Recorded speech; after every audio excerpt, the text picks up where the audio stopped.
Why do children have such big feelings as anger, frustration, anxiety, and how we can as parents handle them in a better way? What is the power of time in an apology? Hi, my name is Kate and welcome to our channel. I am honored to introduce my guest today, Kim Billington. Kim is the counselor and clinical supervisor as well as author of the book Counselor's Companion. With more than 30 years of experience in the field, Kim is helping children, families, and individuals through narrative therapy, mindfulness, and creative expressive arts. Kim will share the tips on how to foster self-regulation and connection with our children, as well as addressing our inner child so we can parent differently. Why is it so difficult for us as parents to tolerate some of the big feelings of our children? Why is that? Well, of course, there'll be 1,001 reasons. And each parent will have their own unique reasons because each parent has been brought up in a family where certain things were valued, maybe strict discipline, maybe some strict punishment, maybe the parents had a lot of conflict and the children were, hurt by that. So there we are. You've got a little, say, a 4-year-old today, and he's in a family with the 21st century information available, books and the internet, but still that parent isn't just struggling with the child in front of them, having a tantrum and, resisting any guidance. They're actually also living with their own inner child. Yeah, I got these little babushka dolls there. Yeah, I can see. We as parents, we can't just suddenly grow up and then suddenly become a parent. And we don't do a parenting course while we're pregnant around how to deal with the children after 20 months, actually. 20 months is the time a child really starts to assert themselves in small ways at first, and then it becomes quite large. And the parents often think, well, we've done everything right. How do we correct this and change this, as if the child was a collection of Lego blocks and we're going to need to do one thing and then that will fix it. But of course, the child is a unique child in themselves. So children are firstborn, secondborn, thirdborn. Well, if a parent is the firstborn themselves, they might expect the firstborn to be like them. But then when the second child comes along, they've got no idea what to expect because they've only been the firstborn. So the parent has to confront the results of their own upbringing when they see a child. And a default is often how we were raised. So I'll give you a little example. I am the second-born. And so when my firstborn came, well, she was almost perfect. I was quite surprised. I was expecting the same naughty little child that I was. But oh no, she was very obedient and well behaved. And so when my second child was born, he acted up a little bit. And when he was only maybe 2, we used to smack him on his nappy, on the nappy, just once, and we'd say, "Stop that." So that he was born in 1986, yeah, and that was a common thing you would do. And he said to me after a few months, "Don't do that, Mummy." And I said, "Well, you do it at the dinner table, and you're kicking the dinner table and making a big noise, and Daddy doesn't like that." And I said, "Oh, so what else can I do?" And he said, "Just love me." Oh my God. Oh my goodness. So he taught me something. Your children are there to teach you some really big lessons. So he taught me that I can ask him, what does he want? If something we're doing isn't working, obviously in 2024 we're not going to smack the child. But if we're yelling at the child and it's not working, it's like we've got to ask them, well, what can we do about this, even if they're only 3 or 4? But the parent needs to not be wanting to be the boss all the time. They have to elevate the child a little bit, come down and say, when you're hitting your sister, or when you're yelling at mummy or hitting mummy, that doesn't feel nice. We'll talk about this tomorrow. Yeah, you can just name it. You don't have to deal with it. You're so upset you can't think. So as a parent, it's best to name it quietly. So you might say, I don't like that. And you might just move quietly away and get busy folding the laundry or something nearby until you've calmed down. Because our default is how we were parented. So I was smacked as a child and I hated it. But when I came to my second child, who was a bit naughty like me, I automatically went in to do that. I never yelled at my children because no one yelled at me. So our default is how we were parented. That's what I definitely can relate to. And at the same time, like when you were saying, I was thinking that many things on how we have been parented ourselves are not very conscious. Like this is not something that you actually remember. And only after your children born, you sort of do something. And sometimes you have this like a glance or something that, where it comes from? Where is it? What was it?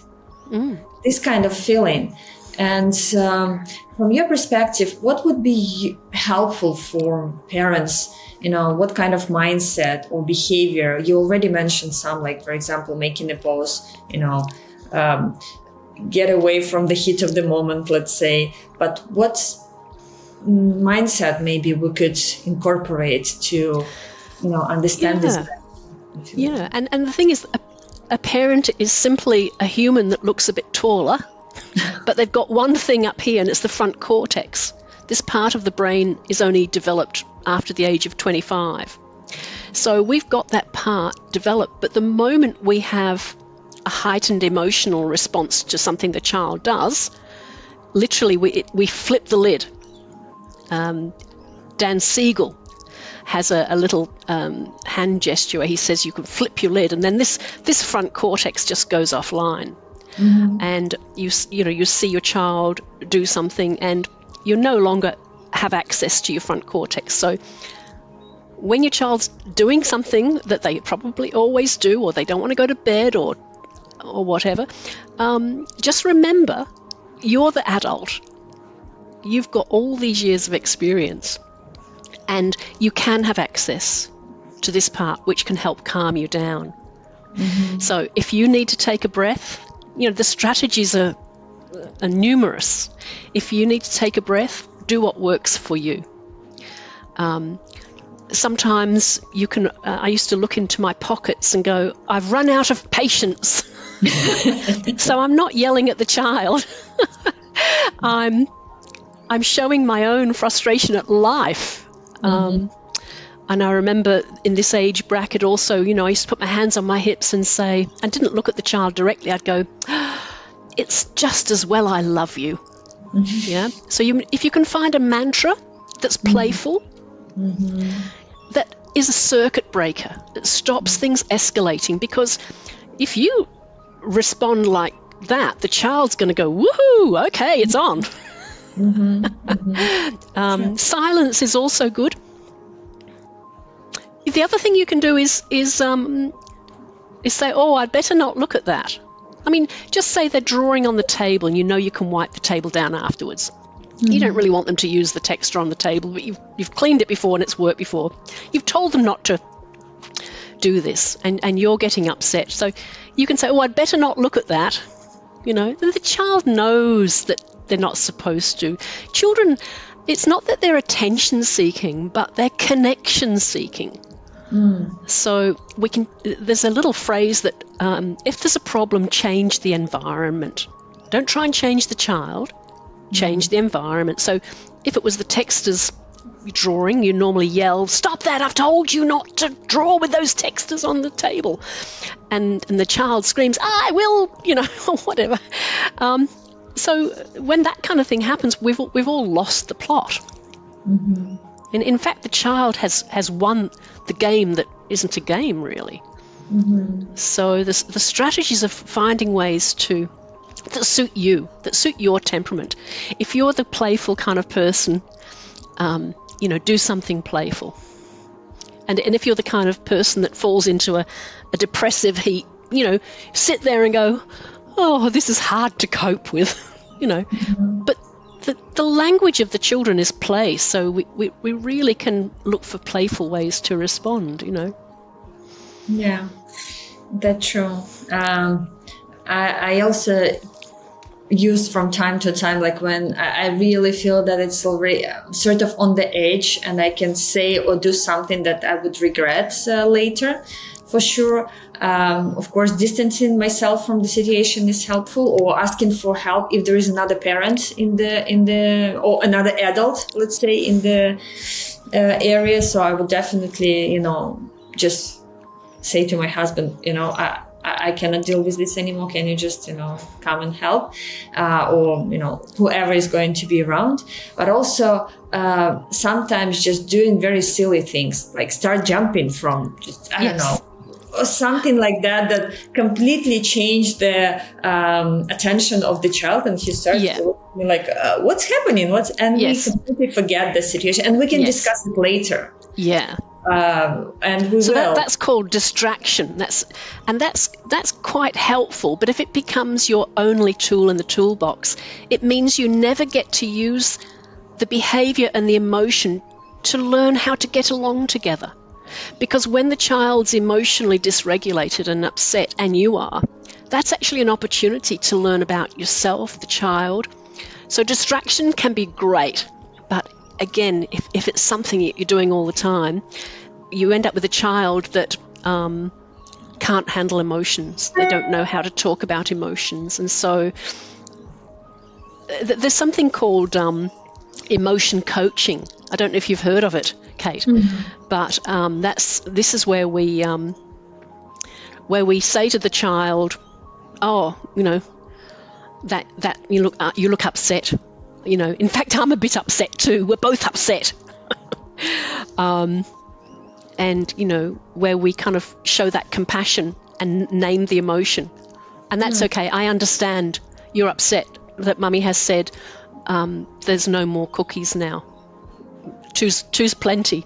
So I know you're upset. I want my cookie. Well, I know you're upset. Mummy's put the cookies away now. And then they can have a bit of a meltdown.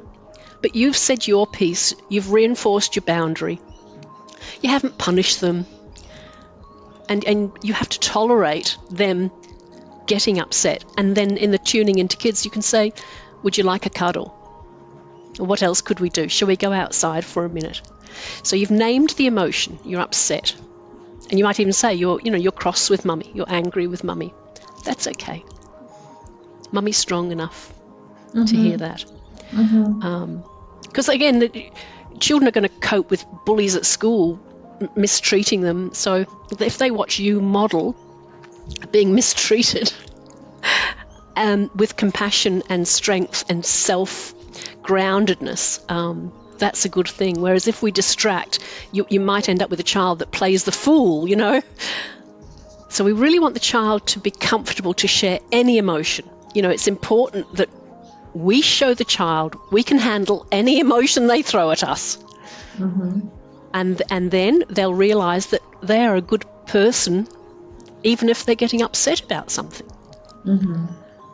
And that's the most important thing, that we hold the connection. Well, basically you either judge your child as being a bad child or you love them in that moment. If you have too many moments where you're judging them, they'll actually end up feeling that they're not a good person. But I want to say, Kate, the main thing is you can't do this 24/7. It's impossible. We're not perfect. I always say to parents, I've never met a perfect parent. I've never met a perfect family. I've been working with families for over 30 years. I've never met a family that's perfect or a parent that's perfect. If you have a tendency as a parent to want to be the perfect parent, you're going to have a difficult job because you're dealing with dynamics at play. The child goes off to kinder and comes back. Something's happened at kinder, nothing to do with you, but they're going to be upset and grumpy. So, how can you be a perfect parent when the child's got something that's happened, you don't even know what it is? So if you can hang up your perfectionist cape, hang up the superhero parent cape, it ain't any good at all. And allow yourself to make mistakes, but you can model an apology. So when things go wrong, you can, you've kind of yelled back or grabbed the child roughly, you can say, well, what I did last night wasn't very nice, was it? I grabbed you and said, go and put your pajamas on. Oh, well, that wasn't very nice. You can do that the next day beautifully. The child sees you apologize. That's the kind of thing we're aiming for. But just all the big emotions really need to come. And usually parents are reacting to the big emotions out of a fear. They fear they're not parenting right.